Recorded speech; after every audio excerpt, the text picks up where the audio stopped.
حضرت ابو سعید الخدری رضی اللہ تعالی عنہ سے روایت ہے کہ رسول اللہ صلی اللہ علیہ وسلم نے فرمایا، حضرت موسیٰ علیہ السلام نے کہا، اے میرے رب، مجھے کوئی ایسی چیز سکھائیں جس کے ساتھ میں آپ کا ذکر کروں اور اس کے ساتھ آپ سے دعا مانگوں۔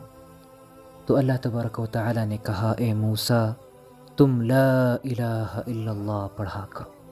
حضرت موسیٰ علیہ السلام نے کہا، اے میرے رب، یہ تو تیرے تمام بندے پڑھتے ہیں۔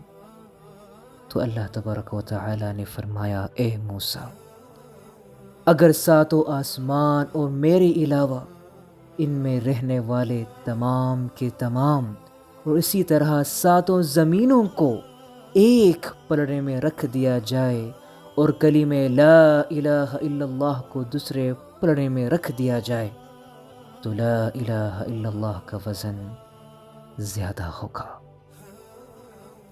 اللہ رب العزت سے دعا ہے کہ وہ ہم سب کو عقیدے توحید پر قائم رکھے۔